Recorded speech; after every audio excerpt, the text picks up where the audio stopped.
오늘 우리가 나누게 될 책은 신명기입니다. 모세오경의 마지막 5번째 책이죠. 신명기는 한자로 되어 있는데요. 신은 거듭 신자입니다. 반복할 신자. 그 다음에 명, 신명기 할 때 명은 명령 명자입니다. 그래서 하나님의 명령을 거듭해서 반복해서 기록한 책이란 뜻으로 영어로는 듀오토노미, 두 번째 율법이란 의미로 제목이 되어 있습니다. 네.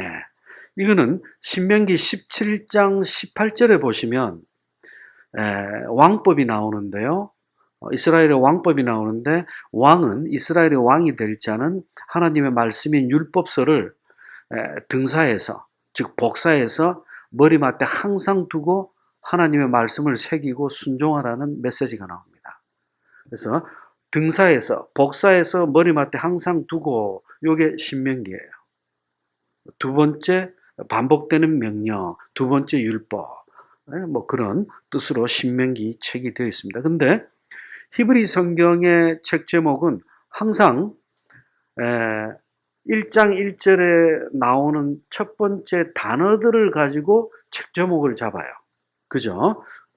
지난번에 민수기도 마찬가지였고, 그래서 이 신명기도 엘레 하 드바림, 즉 이것은 말씀이니라. 이게 제목이에요. 히브리 그 성경 제목은 이는 말씀이니라 해서 그렇게 되어 있습니다. 이 신명기는 이스라엘 백성들이 가나안 땅에 들어가기 직전의 메시지입니다.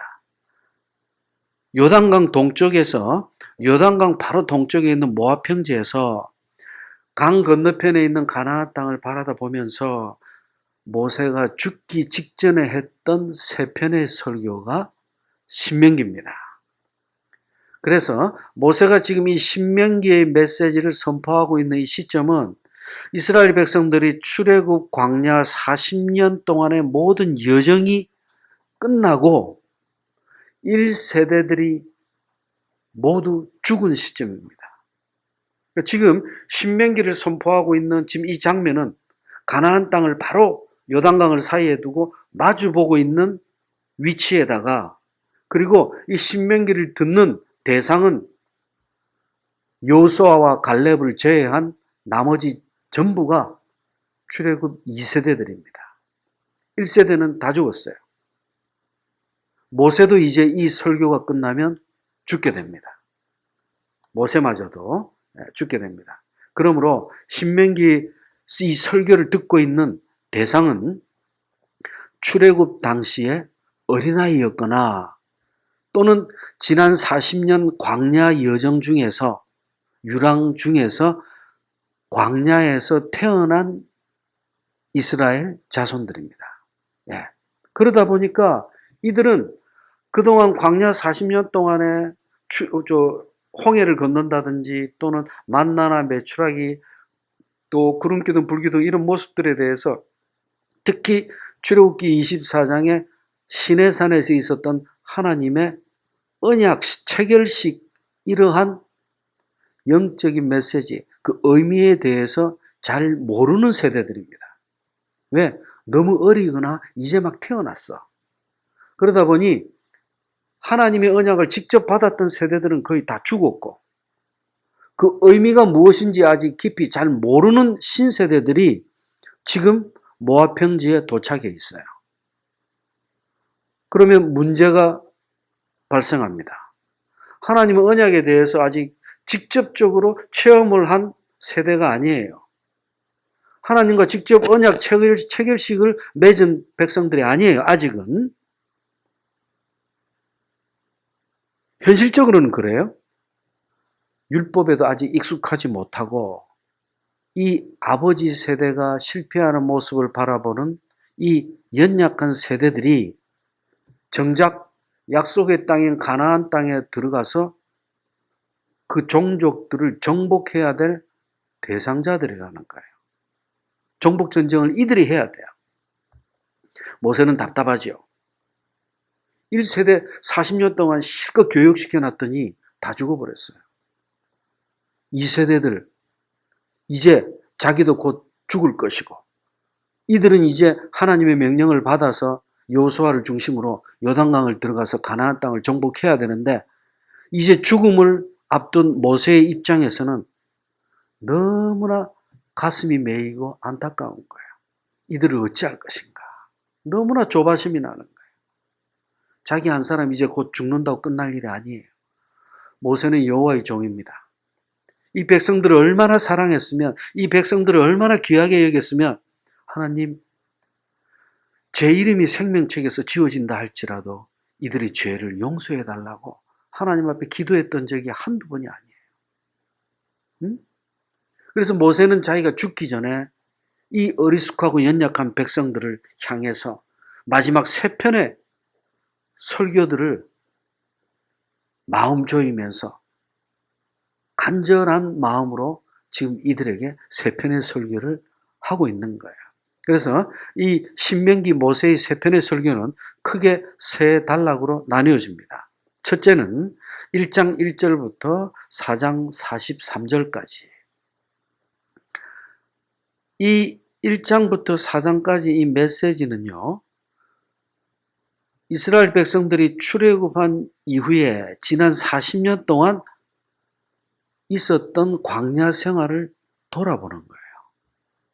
지난 40년을 회고하는 거예요. 왜 지난 40년 그 이야기를 다시 후손들에게 해줍니까? 그 다음 세대들에게 너희들이 지난 광야에서 지켜봤던 것처럼 너희들의 아버지, 어머니 세대들은 하나님의 말씀에 불순종함으로 인해서 실패한 역사를 이뤘다. 너희 부모 세대는 하나님의 말씀에 순종하지 못함으로 인해서 하나님을 거역하고 대적함으로 인해서 실패한 삶을 살았는데 이제라도 너희들은 그 길로 다시 갈 것이냐?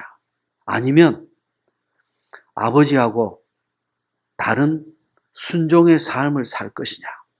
둘 중에 하나 선택할 수밖에 없다는 경고의 메시지로 지난 40년의 이야기를 다시 꺼내는 거예요. 그것이 첫 번째 단락입니다. 그리고 두 번째 단락은 4장 44절부터 26장까지입니다. 자, 지난 40년을 이야기했으면 이제 두 번째는 무슨 이야기를 해야 될까요? 자, 이들이 왜 불안합니까? 아버지 세대가 시내산에서 하나님과 맺었던 하나님의 참된 백성으로서의 정식으로 등극하게 되는 그 시내산 언약 체결, 그 참된 의미, 그 뿌리가 없는 자녀들이에요. 그때 너무 어렸기 때문에 또는 태어나지도 않았어요.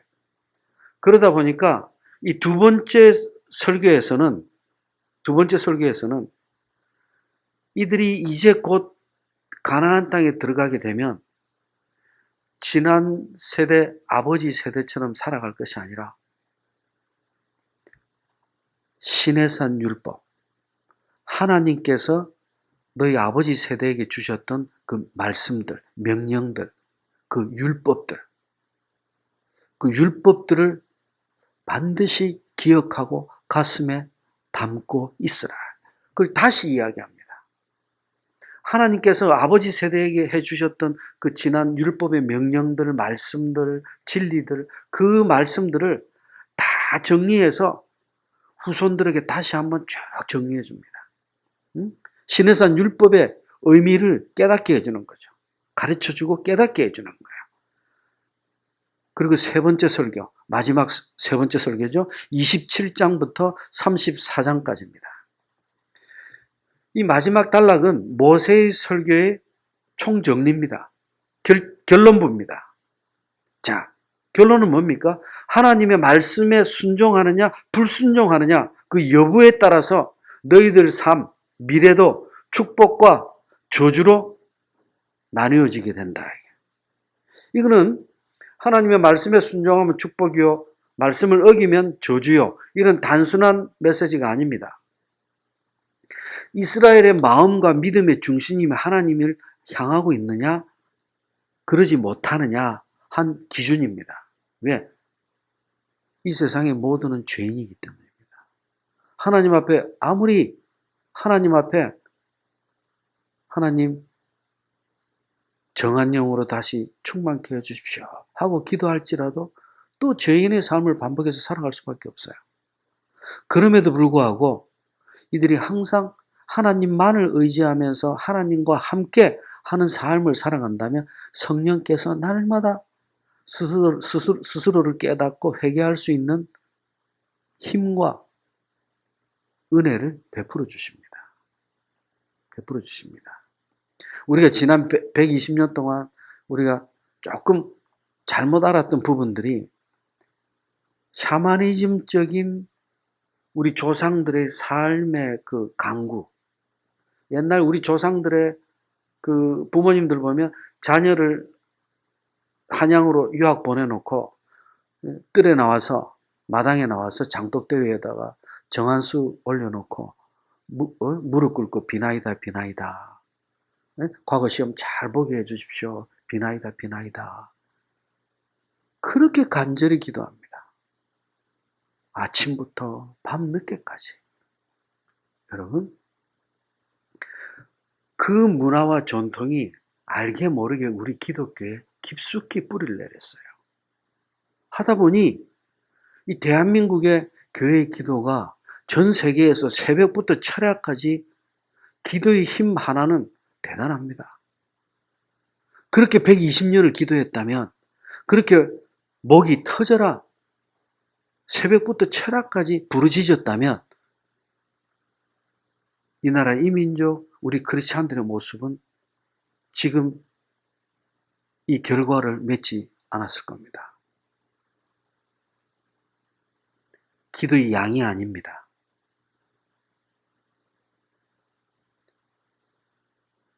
하나님께 얼마나 순전한 기도, 하나님이 기뻐하시는 하나님의 원하시는 뜻대로 우리가 기도를 드렸는지, 아니면 내가 필요로 하는 기도, 나에게 있어야 하는 기도, 하나님의 뜻이 아니라 내 뜻을, 우리의 뜻만을 하나님께 요구한 것이 아니었던가. 이젠 기도의 내용과 질도 달라져야 합니다.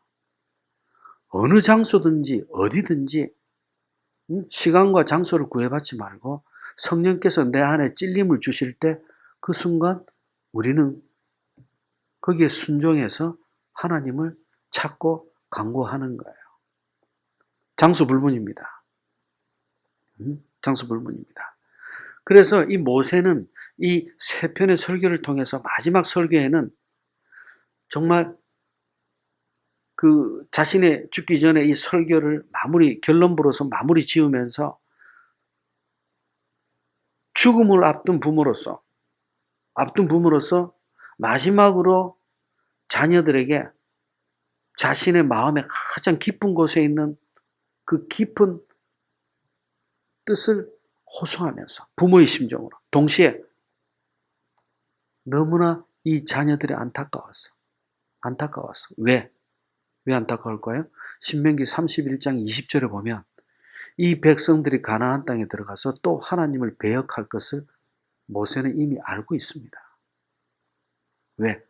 우리는 계속해서 하나님을 아프게 하고 하나님을 거역할 수밖에 없는, 죽을 수밖에 없는 죄인이라는 것을 모세는 알고 있어요. 그것을 알기에 자신의 마지막 유언과도 같은 이 메시지를 정말 피 끓는 심정으로 지금 선포하고 있는 거예요. 설교의 핵심, 결론은 하나입니다. 오직 하나님의 말씀을 마음판에, 심령에 새기라. 그리고 철저히 순종하라. 이것이 결론입니다. 그래서 신명기 6장에 보면 쉐마가 나옵니다. 거기서 정확하게 모세는 이 신명기의 핵심 메시지를 선포하고 있습니다. 선포하고 있습니다. 그리고 이제 이 세 편의 설교가 끝나면서 모세는 여호수아를 후계자로 세우고 그리고 이스라엘의 각 지파들을 축복하면서 자신은 떠납니다. 신명기. 이 신명기는 제목이 두 번째 율법으로 되어 있다는 것은 하나님께서 주신 두 번째 율법이라고 하는 뜻이 아니라, 두 번째로 주신 율법이라는 뜻이 아니라 1세대가 시내산에서 받은 하나님의 명령, 그 율법들을 그 다음 세대인 2세대들, 신세대들에게 다시 선포한 말씀, 즉 언약을 갱신하는 메시지라는 뜻으로 신명기를 제목으로 하고 있습니다. 그래서 핵심 단어도 언약입니다. 언약갱신. 언약갱신. 이 신명기는요, 신약 성경에서 가장 많이 인용된 네 책 중에 하나입니다. 신약 성경에서 가장 많이 인용된 구약이 뭐가 있을까요? 첫째 창세기. 두 번째가 신명기입니다. 시편, 이사야. 이 네 편의 책들은, 구약의 책들은 신약에서 많이 인용이 되고 있죠. 창세기, 시편, 이사야, 신명기. 주님께서 40일 동안 광야에서 시험 받으실 때 사탄을 물리쳤던 세 번의 메시지가 다 신명기 메시지입니다. 신명기. 자, 그 신명기 어떤 책인지 우리 함께 들어가 보겠습니다. 자, 1장 1절 우리 다 같이 읽어봅니다. 시작.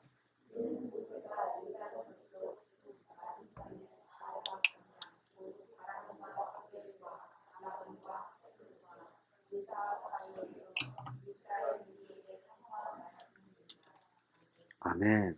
아멘. 두 번째, 아라바 광야 나오는 게 이게 모압 광야를 이야기합니다. 모압 평지. 거기서 선포한 말씀이다. 그런데 2절에 보면 특별한 메시지가 나옵니다. 호렙산에서 세일산을 지나 가데스 바네아까지 10하루 걸렸다. 호렙산은 시내산을 이야기합니다. 즉 시내산에서 가데스 바네아까지. 가데스 바네아는요, 시내 광야의 오아시스 중에 하나입니다. 가나안 땅 남쪽에 위치를 하고 있어요. 지금 이 모세가 이 신명기를 선포할 때는, 말씀을 선포할 때는 출애굽제 40년 11월 1일입니다. 3절에 나오죠? 그러니까 광야 40년이 끝난 시점에 11월 1일이에요. 그리고 이 세 편의 설교, 신명기를 다 끝내고 모세가 죽고 이스라엘 백성들이 여호수아와 함께 요단강을 건너갈 때가 출애굽제 41년 1월 10일입니다. 4장 19절에 나옵니다. 4장 19절. 예. 그렇다면 모세가 이 신명기를 선포한 시점은 이스라엘 백성들이 여호수아와 함께 가나안 땅으로 들어가기 불과 2달 정도밖에 차이가 안 납니다. 즉 모세가 설교하고 나서 2달 뒤에 가나안 땅 들어갑니다. 2달 뒤에 가나안 땅 들어갑니다. 모세가 그토록 사모하면서 들어가고 싶어 했던 가나안 땅. 신명기 3장 25절에 보면 자기가 들어갈 수 없다는 것을 알면서도 3장 25절에 보면 하나님, 제가 들어갈 수 없을까요? 하고 다시 한번 또 봅니다. 얼마나 들어가고 싶었으면. 언약의 땅. 응? 그러나 모세는 자기도 이제 죽게 될 것을 알고 있습니다. 응? 죽기 전에 반드시 이 메시지를 전해야 하는데, 세 편의 설교를 전해야 하는데 왜 시작이 호렙산에서 가데스 바네아까지 11일이었다, 10하루길이었다 하고 시작을 해야 할까? 이 말을 왜 하고 있을까? 응? 여러분, 시내산을 떠나서 가나안 땅 바로 남단 지역에 있는 가데스 바네아. 이 가데스 바네아는요, 12정탐꾼을 보내서 거기서 그 12정탐꾼 중에서 10명의 잘못된 보고로 인해서 이스라엘 백성들이 함께 울며 통곡하고 하나님을 반역함으로 인해서 40년 동안 광야 유랑이 시작됐던 그 장소입니다. 무슨 말입니까?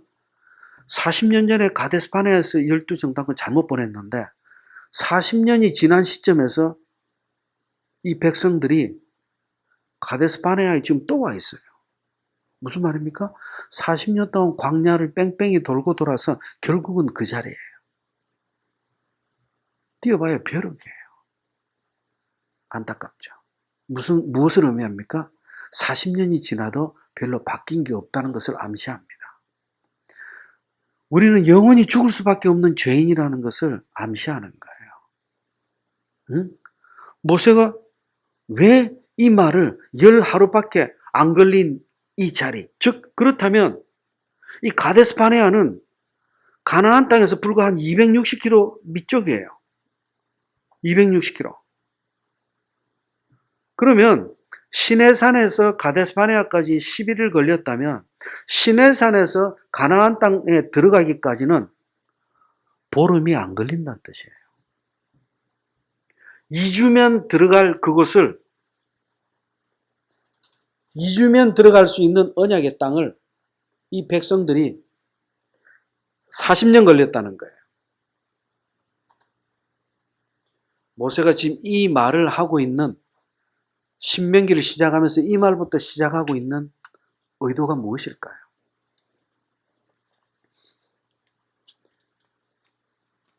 아버지 세대의 한순간의 불순종으로 인해서 이렇게 자신이 광야에서 죽을 수밖에 없는 삶의 전부를 그렇게 처절한 삶을 살아갈 수밖에 없는 처참한 여정을 너희들도 답습하게 될 것이냐. 다시 한번 깨닫게 하는 거예요. 호렙산에서 가데스 바네아까지 10하루길이었더라. 이 말 속에는 정말 피를 토하고 가슴을 찢고 통곡할 회개와 참회와 돌이킴의 메시지가 담겨져 있는 거예요. 지난 40년 정말 유랑하고 방황한 걸 생각하면 40년 전에 그 가데스 바네아에서 우리가 정말 담대한 믿음 그 하나님 앞에 보여드릴 수 있었다면 얼마나 후회될까요? 여러분, 우리 인생에도 이런 순간이 없었던가요? 저는 있었어요. 돌아보면 많이 있었어요. 근데요, 돌아보면 저 개인적으로는 저 실패고 손해였던 것 같은데 지금 모든 걸 돌아보면 아니에요. 그것이 하나님의 은혜예요. 그것이 하나님의 사랑이에요. 그 길로 안 갔기 때문에, 그런 열매를 맺지 않았기 때문에 아직까지 이 험난한 세상 가운데서 천국의 소망을 신라처럼 붙들 수 있다는 것. 지난 40년 하나님의 말씀을 거역했다는 이유 하나로 불평과 원망으로 살아왔던 40년 그 때문에 보름이면 들어갈 수 있는 가나안 땅을 40년을 유랑하면서 9세대 모두가 광야에서 죽어야 했다. 하루에 지난주에도 말씀드린 대로 하루에 40년 동안 하루에 100명 이상이 죽었어요. 왜? 1세대는 다 죽었어야 되니까.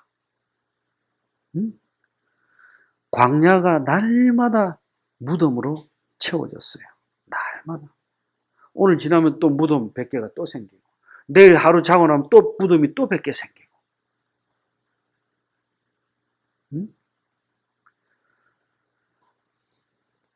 하나님을 반역했던 그 죄의 대가가 얼마나 큰지를 모세는 교훈하고자 1장 2절에서 10하루길이었다 하고 지금 통안의 메시지를 지금 전하고 있는 겁니다.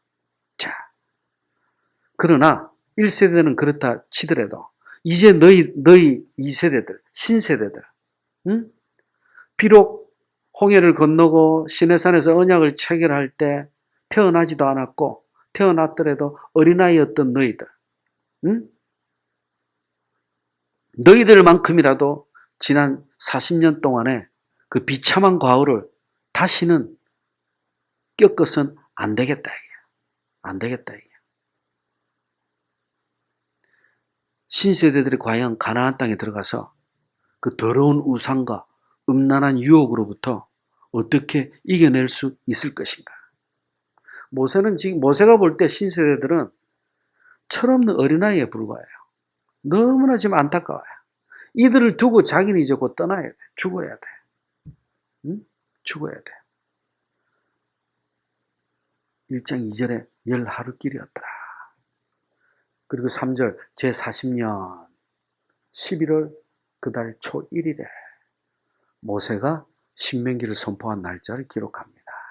그리고 6장 4절부터 9절에서는 신명기 전체의 핵심 메시지를 선포합니다. 자, 6장 4절로 9절의 메시지를 보겠습니다. 자, 우리 다 같이 6장 4절 5절을 다 같이 낭독합니다. 시작.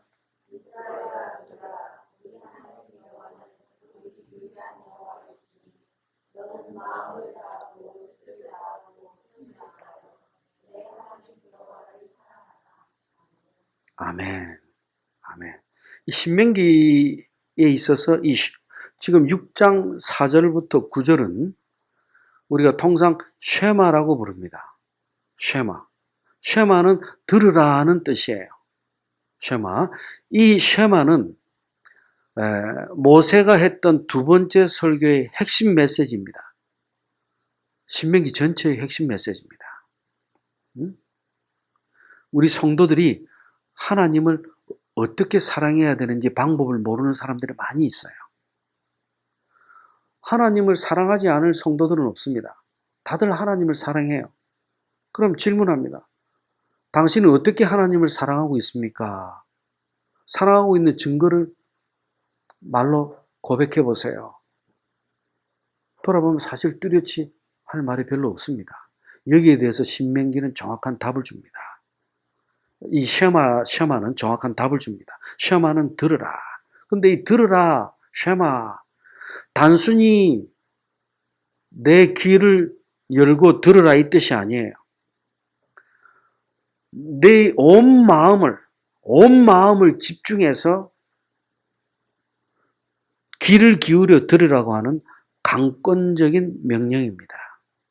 강권하는 메시지입니다. 들으라, 듣고 싶으면 듣고 듣기 싫으면 대충 들어도 된다 이 말이 아니에요. 정신 똑바로 차리고 깨어서 명심하라. 놓치지 말고 잘 들으라. 응? 쉐마의 시작은 이스라엘아 들으라. 쉐마 이스라엘 하고 시작합니다. 그리고 우리 하나님 여호와는 오직 유일한 여호와시다. 신명기 6장 4절. 자, 이 쉐마는요, 이스라엘아 들으라 하면서 제일 먼저 10계명 중에서 1계명을 먼저 선포합니다. 1계명. 여호와는 유일하신 하나님이시오. 위로나 하늘에나 아래로 땅에 다른 신이 없다. 신명기 4장 39절에 나옵니다. 무슨 말입니까? 유일하신 하나님. 절대적인 유일신론. 이제 요번 달에 WCC 총회가 열립니다. 유럽에서 전 세계 종교가 다 모입니다. 대한민국 교계 지도자, 이름만 대면 아는 유명한, 대한민국 제일 유명하다는 목회자들 3분의 2 이상이 다 포함되어 있어요. 전 세계 종교를 하나로 엮는 WCC 총회가 6월달, 이번 달에 열립니다. 올해의 메시지는 아마 특별할 것 같습니다. 여러분, 우리는 주님 다시 오실 때까지 정신 바짝 차려야 될 게 있어요. 여러분들이 지금 기억하고 있는 세계적인 교회, 유명한 교회, 큰 교회, 화려한 교회, 아름다운 교회, 초대형 교회, 그리고 그 유명하고 설교 잘하는 목회자들, 우리는 유명하고 큰 교회 목사라고 하면 일단 무조건 신뢰해요. 신학교에서 아무리 바른 신학의 기준을 공문으로 교회에 시달해도 초대형 교회가 거부하면 그거로 끝이에요. 그리고 성도들도 총회나 노예의 공문보다는 그 교회의 지침에 더 따라요. 더 신뢰합니다. 여러분들이 이제 상식적으로 그냥 WCC, 인터넷에 WCC 한국 그 참석 교회 또는 목회자 이렇게 치시면 명단이 쭉 다 나옵니다. 대한민국 최고 교계 지도자 3분의 2가 들어가 있어요. 대한민국 제일 유명한 목회자들, 제일 큰 대형 교회들 거의 다 들어가 있어요. 20년 전, 10년 전 계속해서 이건 아니다, 아니다 선포를 했어요. 성도들 거의 안 믿어요. 어이, 저런 유명한 교회가, 저런 유명하신 목사님이. 여러분, 정말 마지막 때 깨어 있어야 합니다. 14만 4천이라고 하는 것은 보편적인 숫자가 아니에요. 어중이 떠중이 아무나 다 포함된 메시지가 아니에요.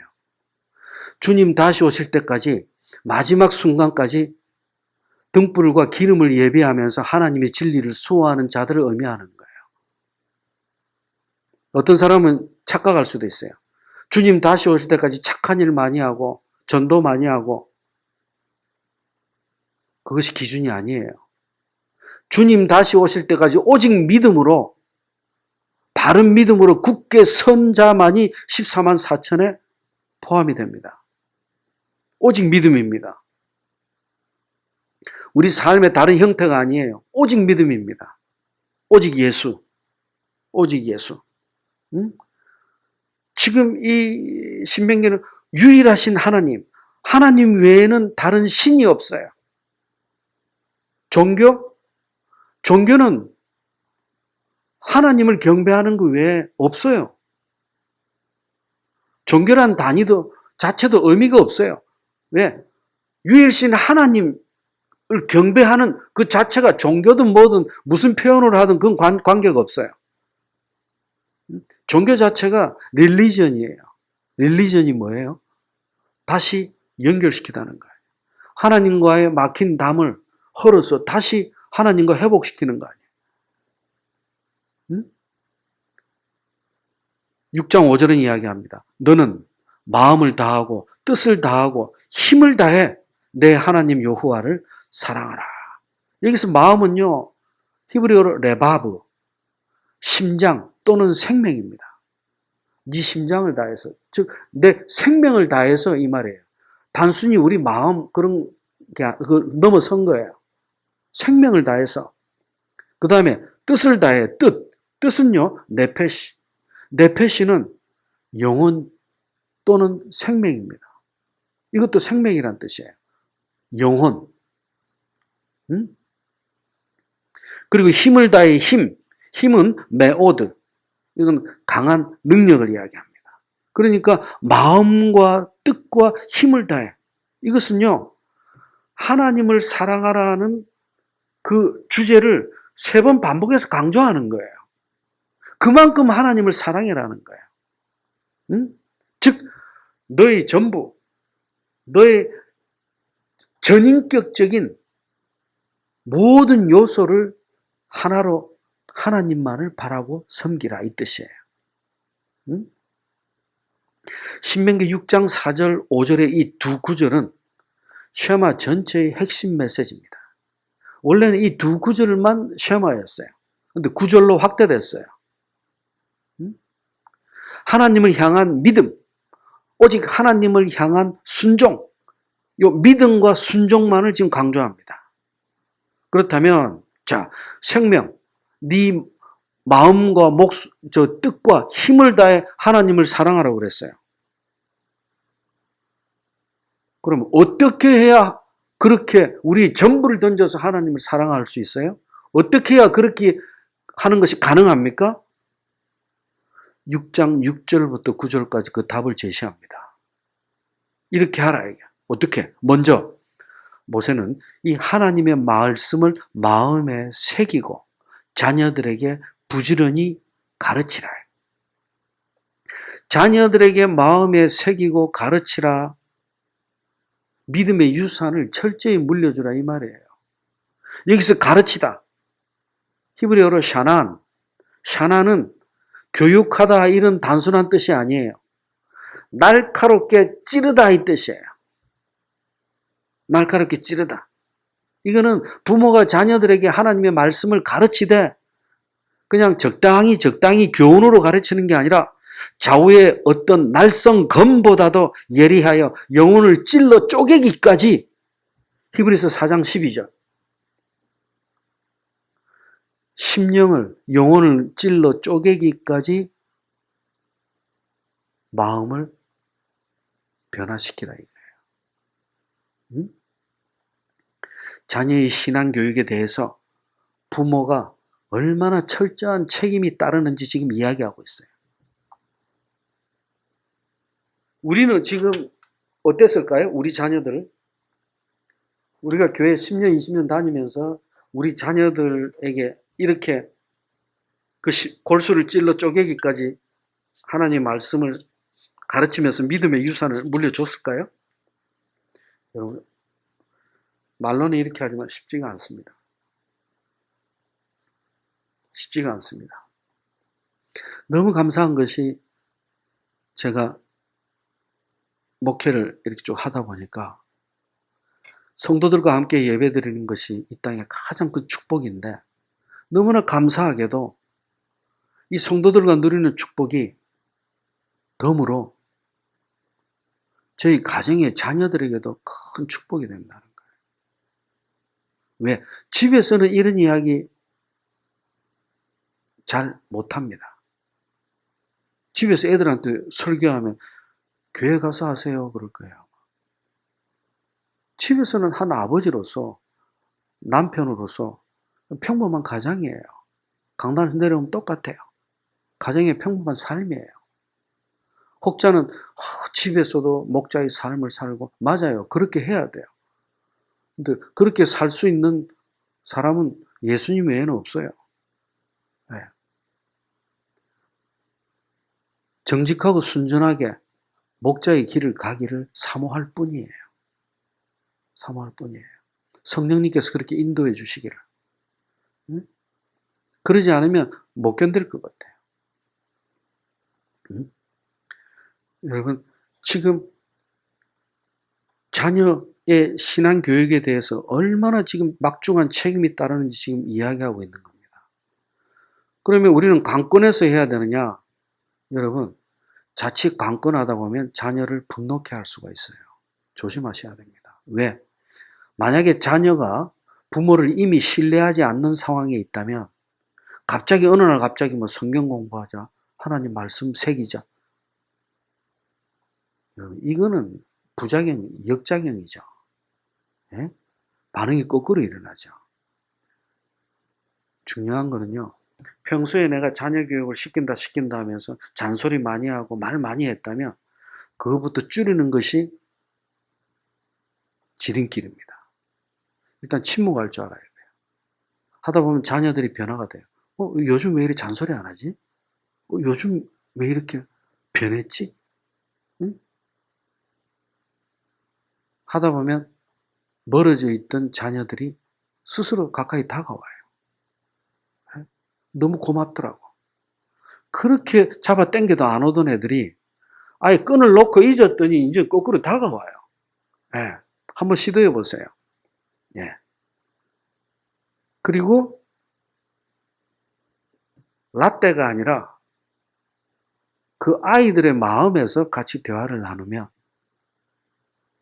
이미 그 자녀들도 이미 안에 믿음의 씨가 뿌려졌고 믿음이 굳건히 자라고 있는 모습을 발견하게 됩니다. 단지 표현이 서툴렀을 뿐이죠. 네. 여러분, 자녀 교육은 너무나 중요합니다. 우리가 이 땅에 믿음을 굳건히 해서 살아가는 것도 중요하지만 우리 자녀들에게 믿음의 유산을 굳건하게 물려주고 떠난다는 것, 이 두 가지 의무는 이 땅에서 아마 가장 중요한 우리의 책무일 거예요. 네. 가정을 다스리지 못하는 자가 뭐 전도하겠다고 나서서 뭐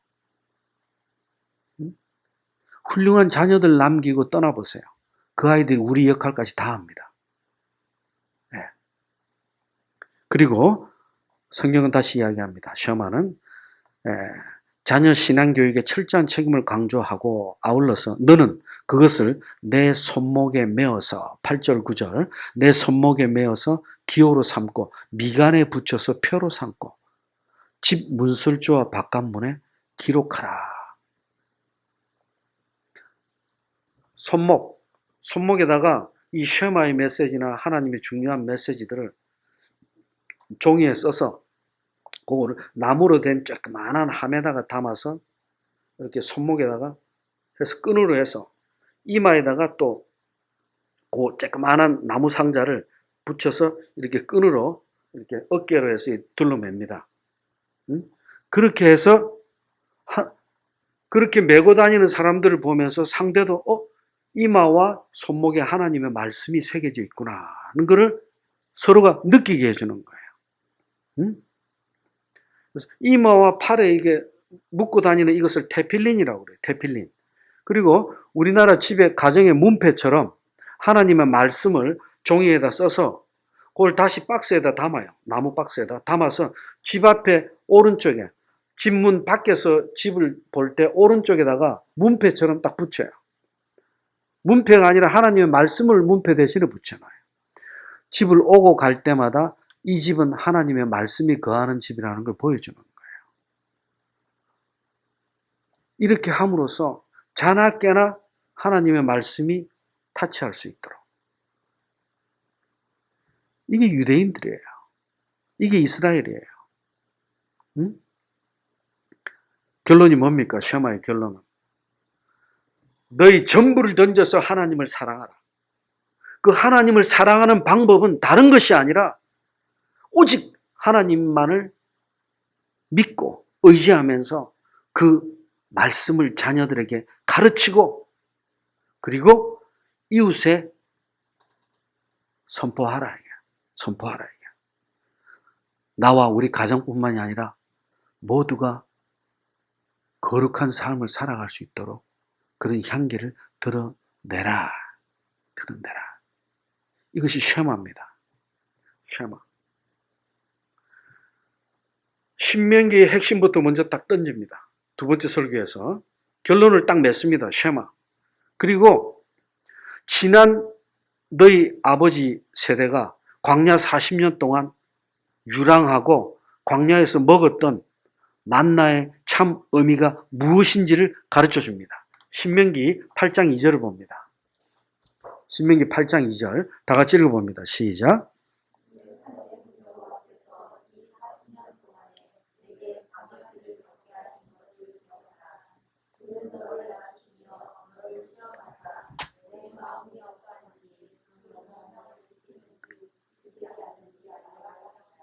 아멘. 지금 이 8장 2절의 메시지는 아주 중요합니다. 왜? 이스라엘 백성들이 지난 40년 동안 광야에서 유랑했던 의미를 설명합니다. 왜 그렇게 헤맸는지. 응? 여러분, 우리가 자칫 보면 40년 동안 유랑하고 방랑했던 그 방황했던 이스라엘의 삶이 무의미하고 가치 없는 하나님의 징벌이라고만 우리가 치부할 수 있습니다. 40년 동안 낭비된 세월이라고 오해할 수 있습니다. 그런데 지금 보면 그게 아니에요. 분명한 것은 40년 동안 그렇게 방황한 것은 하나님의 말씀을 대역하고 하나님을 대적했기 때문에 그렇게 된 거예요. 그런데 지금 8장 2절의 말씀을 보면 40년 그 방황의 세월이 결코 낭비된 인생이 아니었다는 것을 이야기합니다. 왜? 40년 광야가 하나님께서 백성들을 낮추시고 겸손케 하시고 광야의 고난을 겪게 하셨다는 거예요. 그렇게. 응? 왜? 하나님의 백성들, 즉 이스라엘이 하나님 말씀에 순종할 건지 아닌지 그 여부를 알기 위해서 하나님께서 이스라엘을 시험하셨다는 거예요. 아멘? 하나님은 그 누구도 시험치 않으십니다. 여기서 하나님께서 시험한다는 것은 믿음이 연단을 의미합니다. 축복의 시험이에요. 믿음을 강하고 연단시키기 위해서, 변화시키기 위해서, 오직 하나님만 바라보기 위해서 40년 동안 방황하도록 하셨다는 거예요. 그 자체가 낭비된 인생이, 낭비된 세월이 아니었다. 응? 먹을 것도 없고 마실 물도 없고 사람이 정상적으로 살아갈 수 없는 메마른 땅. 그것이 광야입니다. 희망도 없습니다. 광야에서 무슨 희망이 있겠어요? 네? 오직 하나님 외에는 희망은 없어요. 솔직히 하나님마저 없다면 광야에서 무슨 희망이 있어요? 자, 우리 이스라엘 땅 그 광야, 사우디 광야에 우리 한번 딱 홀로 떨어졌다고 생각을 해봅시다. 우리 가족들이. 여러분, 풀 한 폭이 없어요. 옛날에 두바이에서 알렉산드리아까지 비행기를 타고 가는데 정확하게 기억은 안 나는데 아마 한 5시간인가 갔다면 그 중에 3시간, 절반 이상이 비행기 창문을 내려다보니까 사막밖에 안 보여요. 몇 시간을 갔는데 사막이에요. 사막. 광야예요. 마실 물, 먹을 것도 없고. 여러분, 40년 그런 광야 생활에서 이스라엘이 어떻게 살아갈 수 있었을까요? 하나님을 의지하지 않고 그게 가능할까요? 구름기둥, 불기둥 없이 가능할까요? 아침에 일어나면 불같은 태양을 어떻게 막을 수 있을까요? 밤의 추위를 어떻게 막을 수 있을까요? 식량은 어디서 구할 수 있으며? 여러분, 오직 그러한 광야, 즉 우리의 험난한 인생을 상징합니다. 살 수 있는 방법은 오직 하나님 말씀을 믿고 따르는 것 외에는 없습니다. 유일한 길이, 살 길은 오직 하나님 뿐입니다. 이것이 바로 광야 이스라엘 백성들을 40년 동안 방황하게 만드신 하나님의 계획이었어요. 염려하지 말라, 나를 보라. 메마른 광야, 땅이 아니라 하늘을 쳐다보게 만드시는데 40년이 걸렸어요. 고개를 들어서 하늘 한번 쳐다보게 하시는데 40년이 지났어요. 지난 40년 동안에 불평과 원망과 불순종과 반역으로 방황의 여정이었지만 하나님은 이러한 우리의 죄악까지도 선하신 하나님의 뜻을 따라 당신만을 바라볼 수 있도록, 당신만을 의지할 수 있도록 훈련시킨 하나님의 은혜의 세월이었다. 이쯤 되면 우리의 삶 전부는 하나님의 은혜죠. 우리가 어떤 환경에 처했든지 여러분, 그 자체가 하나님의 은혜입니다. 하나님 너무 힘들어요, 너무 힘들어요가 아니라 하나님께서 나를 이렇게 힘들시게 하는 뜻이 무엇일까? 의도가 무엇일까를 기도하신다면 큰 복을 누리시게 됩니다. 복을 누리게 됩니다. 광야 40년의 발단이 뭡니까? 불신앙입니다. 이스라엘 40일 동안의 정탐을 잘못했기 때문입니다. 응? 내가 지금 이렇게 가슴이 메이고 무거운 이유가 뭡니까? 원인은요, 내 안에 있어요. 원인은. 그러면 내 안에 원인이 있었다면 이미 엎질러진 물, 이를 어찌 담을 수 있어요? 염려하지 마세요. 엎질러진 물, 시위를 떠난 하살, 이미 뱉은 말 다시 담을 수가 없어요. 이 3가지는. 그러나 하나님의 뜻이 임하시면 다 담을 수 있어요. 아멘? 오늘부로 삶이 바뀝니다. 바뀝니다. 만나를 주신 이유를 말씀하십니다. 너를 낮추시고 줄이게 하시고 또 너도 알지 못하면 내 조상들도 알지 못하던 만나를 먹이신 것은, 하나님께서 40년 동안 만나를 준 이유는 사람이 떡으로만 사는 것이 아니라 여호와의 입에서 나오는 말씀으로, 모든 말씀으로 사는 줄 깨닫게 하기 위해서. 신명기 8장 3절. 여러분, 만나가 땅의 소산입니까? 하늘의 양식입니까? 만나가 하늘에서 떨어졌어요? 이스라엘이 땅에서 재배해서 난 거예요. 하늘의 양식이에요. 아멘? 그래서 그 이름도 만나예요. 만나. 만나는요, 히브리어로 만이에요. 만. 우리말하고 비슷하죠? 나자를 빼면 돼요. 만. 이게 만나예요. 뜻은 영어로 what's this? 이것이 무엇이냐예요. 이것이 무엇이냐?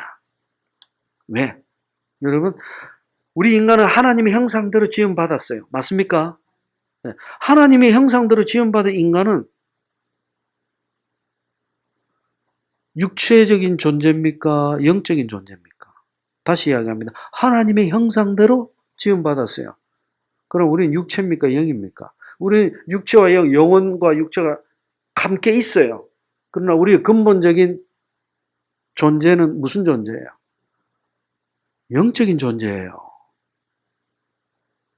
그래서 우리가 이 땅을 살아가는 거 혈과 육의 싸움이 아니에요. 육체를 지니고 살아가지만 육체의 삶이 아니에요. 보이지 않는 우리 영, 믿음의 싸움이에요.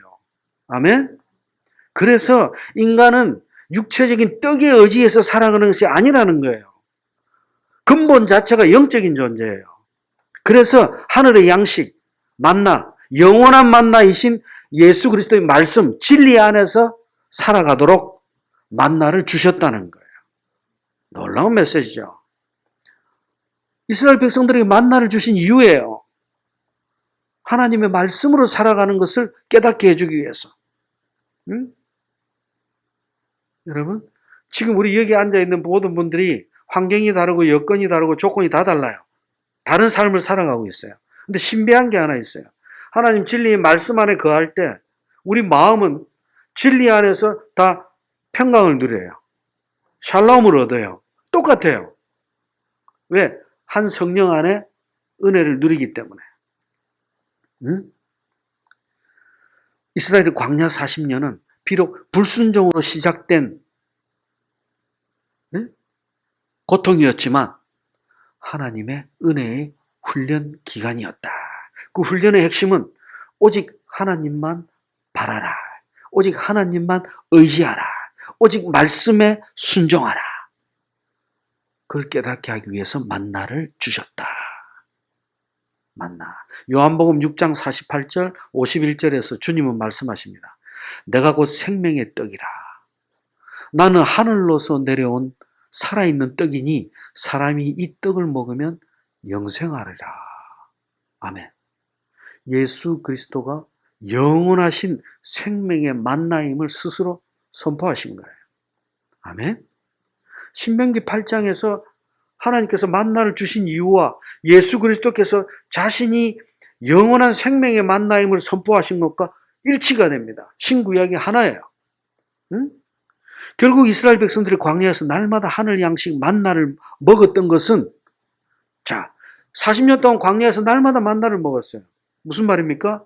광야와 같은 이 세상을 살아가는 우리 성도들이 오늘날 영원한 생명의 양식인 만나, 예수 그리스도의 진리, 내가 곧 길이요 진리요 생명이라, 그리스도의 날마다 영의 양식인 진리 안에서 진리의 말씀을 먹고 살아야 한다는 것을 구약의 만나, 신약의 예수 그리스도께서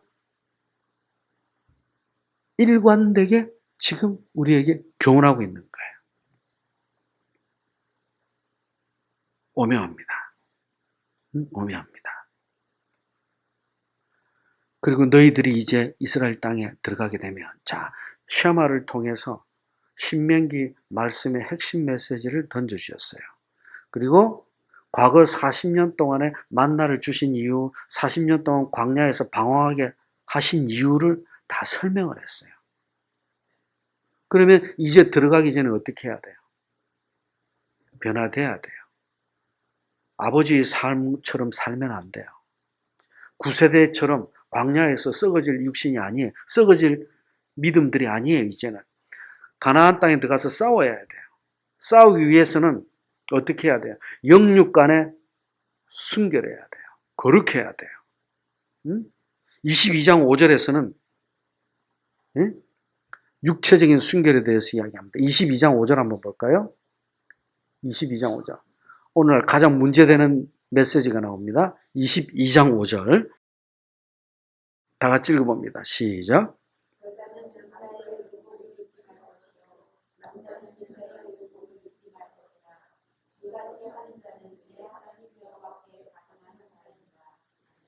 자, 이 메시지는 오늘 좀 깊이 있게 나눌 필요가 있습니다. 여자는 남자의 옷을 입지 말고 남자는 여자의 옷을 입지 말라. 여러분, 이 정도는 이 정도가 하나님께 가정한 일이라면 오늘날 도대체 동성애 죄다 아니다 이런 말 하는 것 자체가 정신 못 차리는 죄입니다. 여러분, 지금은 하나님은 남자와 여자를 구별하기 힘든 성적 혼합에 대해서 이야기하고자 하는 거예요. 단순한 옷 이야기가 아니에요, 지금 이게. 응? 여기서 남자의 의복은 히브리어로 켈리 게베르. 남자의 의복이란 뜻이 아니라 남자의 물건들이라는 뜻이에요. 그러니까 옷을 포함해서 남자가 착용하고 다니는 장신구, 무기, 갑옷 이런 거 남자의 형상을 유지하는 외적 요소들이 있죠. 딱 보면 저 남자구나. 이게 전부 남자의 옷에 지금 포함이 되는 거예요. 응? 그렇다면 본문의 말씀은 단순히 남자와 여자가 옷을 바꾸어 입는 것이 가정하다는 메시지에 끝나는 것이 아니다. 지금 여기서 하나님께서는 그런 자들이 가증스럽다고 그랬어요. 가증스럽다는 것은 히브리어 토에바. 하나님께서 그 무엇보다 싫어하시고 혐오스럽게 여기신다는 뜻이에요. 하나님께서 역겹다고 하시는 거예요. 응? 이 표현은 주로 성경에서 이방 우상 숭배, 이방 종교, 이방인들의 타락과 관련해서 쓰는 메시지입니다. 응? 신학자 매튜엘리는 이야기합니다. 이방인들이 비너스 우상을 숭배할 때 여자들은 남자의 갑옷을 입고 반대로 남자들은 여자의 옷을 입고 등장했다. 따라서 남자가 여장을 하고 여자가 남장을 하는 행위는 단순히 옷을 바꿔 입는 것이 아니라 이방인들이 신전에서 우상을 섬기면서 음란을 저지를 때 행하던 악습이었어요. 이게 단순히 옷 바꿔 입는 게 아니라 우상 숭배하는 자들이 그렇게 옷을 바꿔 입고 성을 혼잡스럽게 성을 구별을 안 하고 난교를 벌일 때 하던 행위가 요 모습, 이 표현이에요, 지금. 응? 그런데 이렇게 우상을 숭배하는 자들이 성을 무시하고 이성의 옷을 착용하는 이 이방 종교 문화는 시간이 흐르고 세대가 흐르면서 성적 무분별로 이어집니다. 가정과 사회의 모든 경계를 허물어뜨립니다. 이것은 결국 삶의 한가운데로 파고들어서 자연스럽게 동성애로 연결됩니다. 여러분, 동성애는 같은 성끼리 하나님께서 남자와 여자가 한 쌍을 이루라고 하셨는데 이 하나님의 창조 원리를 무시하고 남자끼리 여자끼리 같은 성이 타락을 저지르는 거예요. 심지어 오늘은 그 정도입니까? 아니죠. 성전환 수술을 통해서 트랜스젠더로 바뀌어버립니다. 남자가 아예 여자가 되어버립니다. 남자가 여자로 되는 방법을 저는 이해를 못하겠다고요. 이 트랜스젠더 자체 이해를 못하겠어요. 내가 모르는 거 어떻게 설명하나 해서 어제 조금 자료를 찾아봤어요. 보니까 깜짝 놀랐어요. 남자가 여자로 바뀌려면 수술하기 몇 달 전서부터 남자한테 여성 호르몬을 주사해요. 그렇게 해서 수술할 때가 되면 호르몬이 어느 정도 이렇게 교체가 되면 수술할 때는 남자에게 여자의 가슴을 심고 그 다음에 눈이나 이게 트랜스젠더 수술은요, 성전환 수술은 성형 수술의 집합제입니다. 얼굴서부터 체형까지 다 바꿔야 돼요. 남자의 성기를 잘라서 여자의 성기로 만듭니다. 그 피부를 가지고.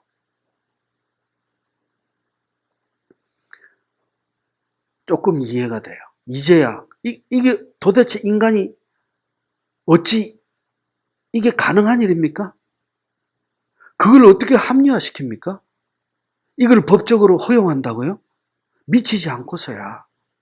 여러분, 이거는요, 죄악의 끝이에요. 하나님의 형상대로 창조된 남자와 여자를 성을 바꿔버려요. 이제 곧 가나안 땅에 입성해야 될 이스라엘 신세대들, 아무것도 모르는 이 어리숙한 자들, 광야 40년 동안은 그래도 척박한 땅이었지만 그런 더럽고 악한 타락한 문명은 안에 없었어요. 물든 적도 있었어요. 모압 땅에서. 그러나 그때 하나님께서 심판을 하셨어요. 하나님 심판이 은혜예요. 근데 이 어리석은 백성들이 가나안 땅에 들어가서 이방 문화의 모습들을 이제 보고 자꾸 보다 보면 또 익숙해져요. 익숙해지면 이제 물들어요. 물들면 섞여버려요. 처음에 이게 악한 건지 알았죠. 근데 요즘 뭐라고 그럽니까? 이방인이든 뭐든 서로 사랑한다는데 어쩔 거야. 사랑해서 이방인하고 결혼했는데 보니까 이 사람이 동성애자예요.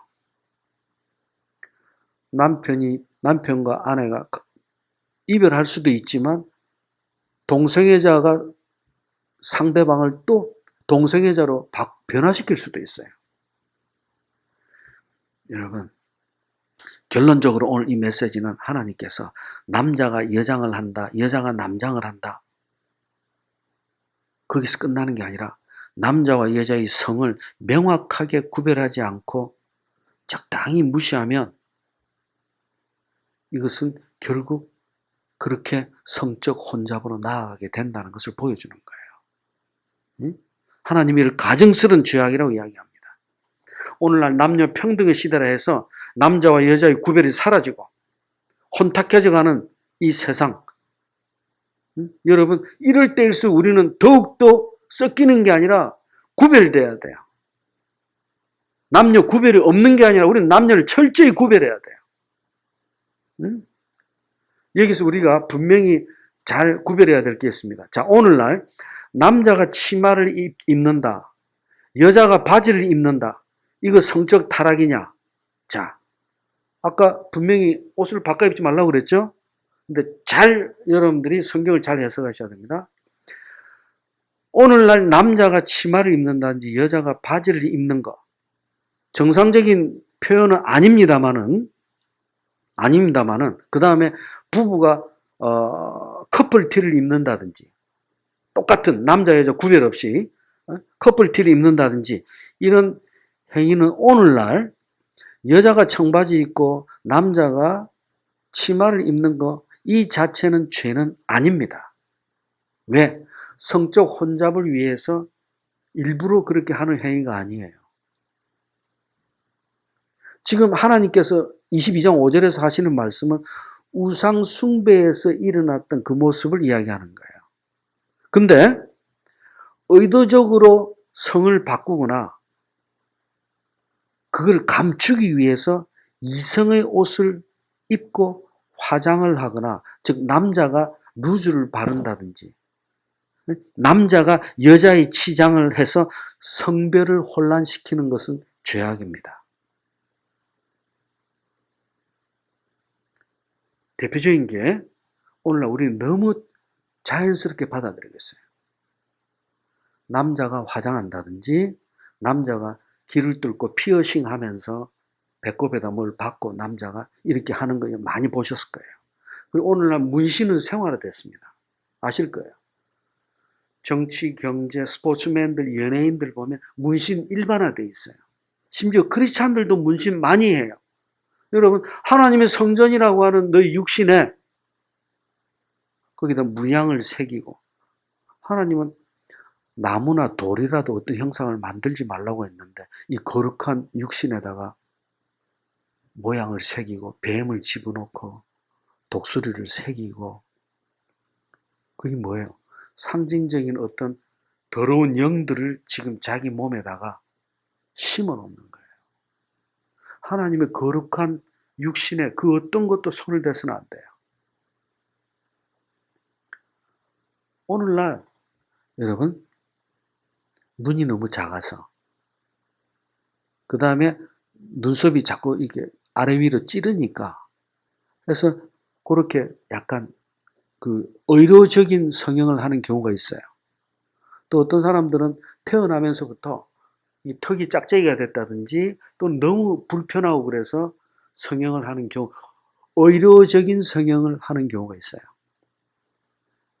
더 예뻐지고 더 눈에 띄고 더 화려해지기 위해서 요즘은 남에게 더 아름답게 보이기 위해서, 치장하기 위해서 정신 똑바로 차려야 됩니다. 우리가 먼저 정확하게 알고 이제 요즘 코로나 바이러스로 인해서 세상이 급격하게 지금 변화됩니다. 옛날에는 변화되는 모습이 보였어요. 그래서 어느 정도 예측을 할 수가 있었어요. 과거의 경험을 가지고 그걸 대비해서 미래를 하나씩 계획을 할 수가 있었어요. 이제는 상황이 다릅니다. 하루아침에 확 바뀌어버립니다. 평생 50년, 60년, 70년 동안 겪지 않았던 일들이 하루아침에 일어나게 됩니다. 여러분, 지금 우리가 이런 삶을 겪고 있다면 앞으로 우리 자녀들, 후손들 세대는 더 큰 격변을 맞게 됩니다. 무슨 말입니까? 우리가 볼 때 지금 전쟁도 없고 기근도 특별히 그렇게 심하지는 않고 이런 상황에서 예수님의 재림이 마치 아직은 아닌 것 같은 착각에 빠질 수 있어요. 여러분, 바이러스가 한순간에 세상을 바꾸듯이 주님의 재림이 한순간에 바뀌어버릴 수가 있습니다. 내일 당장 전쟁이 일어날 수도 있어요. 지금 세상 무역, 세상의 교통편, 항공기 여러분 잘 아실 거예요. 대부분이 지금 단절되어 있어요. 요한계시록에 나옵니다. 배와 배, 교통, 문화, 환경, 경제 모든 흐름이 서서히 끊어진다. 3분의 1이 통제되고 쓸모없게 되고 3분의 2가 그리고 전부가 주님이 오실 때입니다. 아멘. 나머지 부분 조금 남았는데요. 신명기의 나머지 부분들은 다음 주에 같이 나누도록 하겠습니다. 여러분, 성경 66권을 볼 때 우리는 성경 66권을 통해서 구약의 성도들이 앞으로 오실 메시아를 대망하고 신약의 성도들이 이 땅에 오신 주님을 믿고 우리는 다시 오실 주님을 대망하듯이 성경 66권 전체는 예수 그리스도, 구원자 예수 그리스도를 통한 십자가 복음을 증거합니다. 우리가 붙들 것은 오직 십자가 복음입니다. 우리가 의지할 것은 오직 삼위일체 하나님이십니다. 세상이 어떻게 바뀐다 할지라도, 세상에 어떤 고난과 핍박이 온다 할지라도, 종교가 다 사라지고 세상의 탄압으로 없어진다 할지라도 우리의 예배의 불신은 살아있게 됩니다. 왜? 하나님께서 지켜주신다는 약속을 계시록에서 하셨기 때문입니다. 기도하겠습니다. 하나님 감사합니다. 점점 사람과 사람 간의 교제와 사람과 접촉이 어려워지고 힘들어지고 험난해지는 이 세상에서 하나님, 오직 하나님만 바라보게 하시고 하나님만 의지하게 하시고 하나님만 믿게 해주시니 하나님 감사합니다. 주님 다시 오실 때까지 이 믿음 변치 않고 굳건히 붙들 수 있도록 성령님께서 보호해 주시옵소서. 하나님 붙들어 주시옵소서. 감사합니다. 주님 다시 오실 때까지 교회와 우리 가정과 우리 믿음을 수호하며 하나님을 찬양하는 백성들로 굳건히 세워 주시옵소서. 감사합니다. 우리를 구원하신 예수 그리스도의 이름으로 기도하옵나이다. 아멘.